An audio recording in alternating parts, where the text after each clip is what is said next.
Hey guys, this is Warner Workman, Sergeant Major John Champ, chapter in Virginia, in Loudoun County, of the Sons of the American Revolution.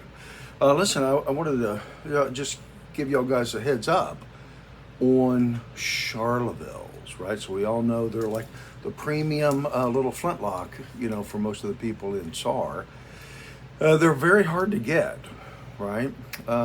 I am actually what's called an FFL, a federal firearms licensee. Sorry, and I can get stuff at cost, basically, right? So there's one sole distributor. I think it's called IFG, Italian Firearms Group, that is the sole importer into the United States for Parasoles, right? And they're considered to be the premium Charlevilles, at least. I mean, I'm sure they make a lot of great products, but mainly the Charlevilles. This IFG group is the sole importers, right?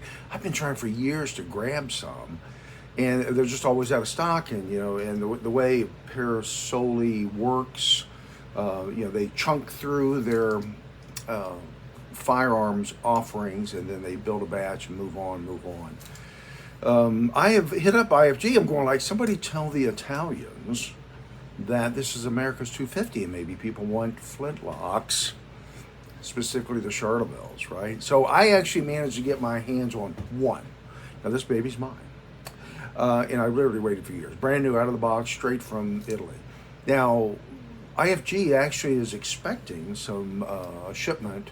I'm going to say shortly, but shortly may be months, I have pre-ordered several being two, couple, and I would be more than happy to order more or pre-order more if there was enough demand. So what I'm offering is, anybody that watches this, if you're interested in getting a Charleville, a Parasole Charleville, I will be more than happy to up that pre-order from 2 to some number defined by the people that are interested. Now, I want to make sure we're super duper clear.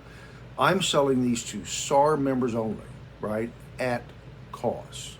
Now, the one that I'm getting ready to unbox here, exciting, the one I'm getting ready to unbox, I think my cost, right, on the invoice, because they're shipping and credit card fee, blah, blah, blah, was $19.50. Now, they've gone up several $100s since a couple of years ago. I think part of it is because of the tariffs and just general inflation, right? But you should be prepared to pay $2,000 if you're interested in one.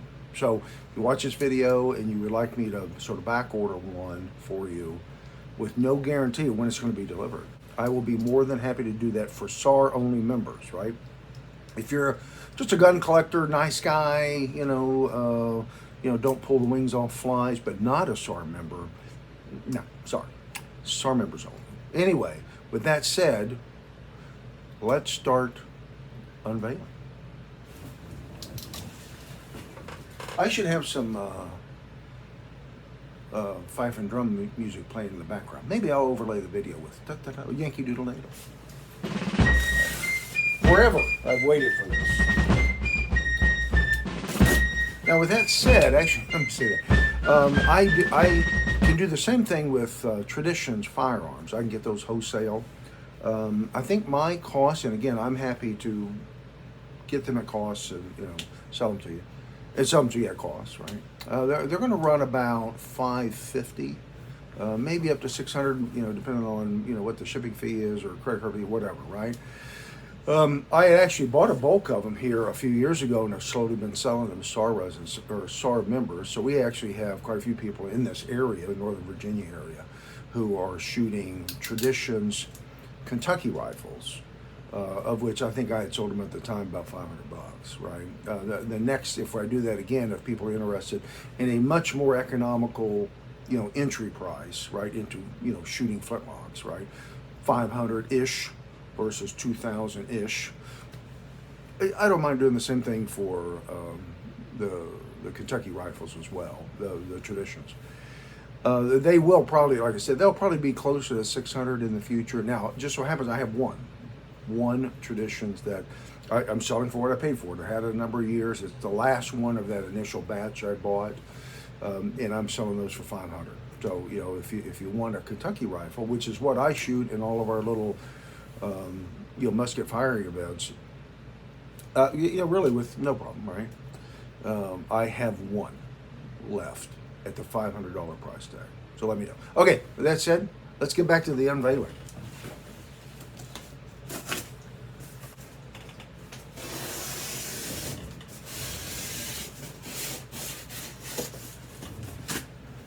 If you have an active chapter in both color guard and musket volleys, I'm telling you, it's so much fun, so much fun. Really highly encourage y'all guys. If you don't have a chapter, get a chapter that's doing it, and if you have a chapter that's doing it, I'm going to encourage you to get involved. Right? It's just so much fun.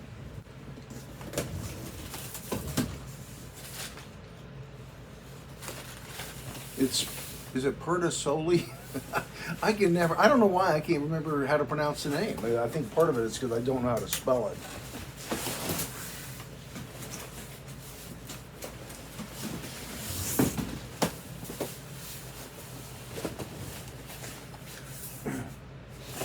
So if you can see,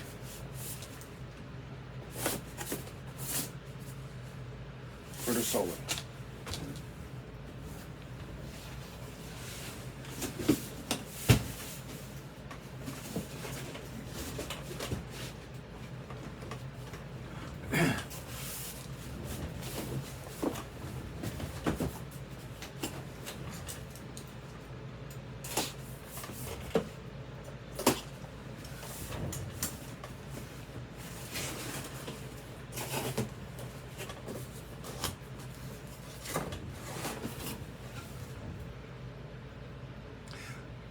Are y'all guys as excited as I am? I'm so excited about this. This is going to be so much fun. Because this is like the big gun, right? The Kentucky rifles. My understanding, I could be wrong. I'm not a historian on this, but the Kentucky rifles were actually rifled, right? The barrel itself was rifled. It's much smaller in stature. The Pertasolis, is that how we pronounce it? Pertarsoli, right? My understanding is they were smooth barrel. I could be wrong, and I think actually the French were upgrading their rifles, and then they sold us whatever the Pertasolis, right?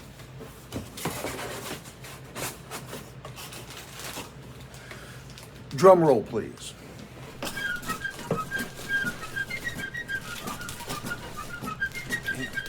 That's a heavy freaking gun, man. I'm not too sure how you hauled that like 100 miles. We had Daniel Morgan's March, or whatever it's called. I can't remember what it's called. Hauling this bad boy hundreds of miles, I think from Virginia here, up to wherever, New Jersey, New York, or whatever. Carrying this thing, man.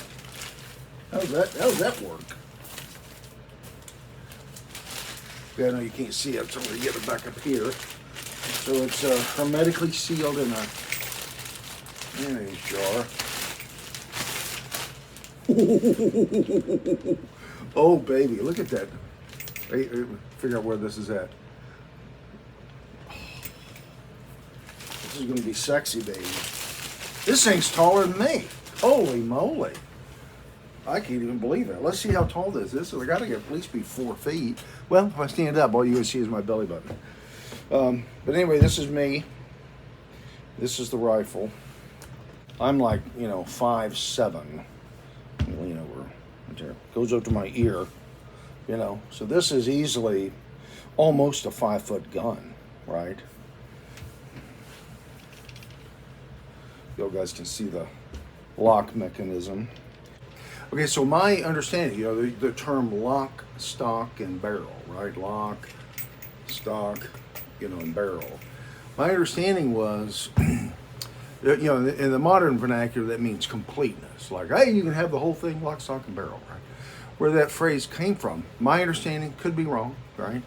Was that sort of in the beginning, people, and we'll call them colonialists, I assume it's sort of everywhere, you'd have one guy made barrels, one guy made locks, one guy made stocks, right? And you would go around and build your own firearm, right? You'd buy a barrel from one guy because that's a specific manufacturing process that's different from the lock manufacturing process, which is different than the stock, which is obviously a wood thing, right?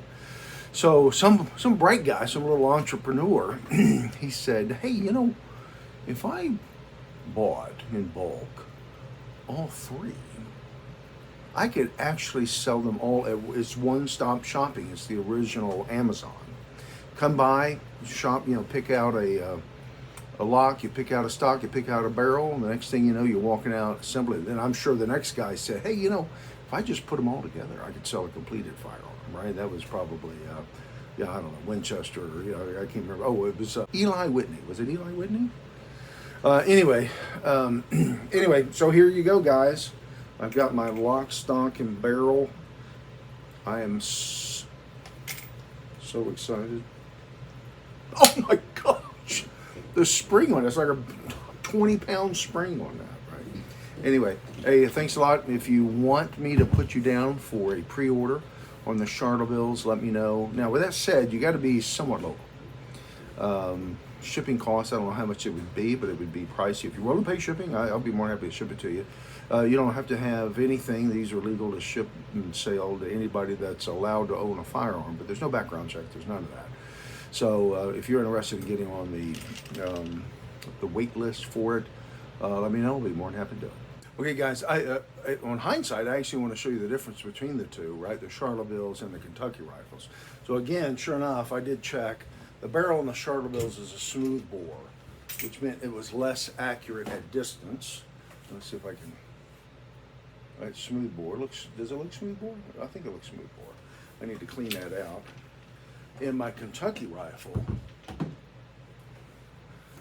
you'll be able to see, hopefully, is, can you see that? Can you see the grooves in it? There are grooves, I promise.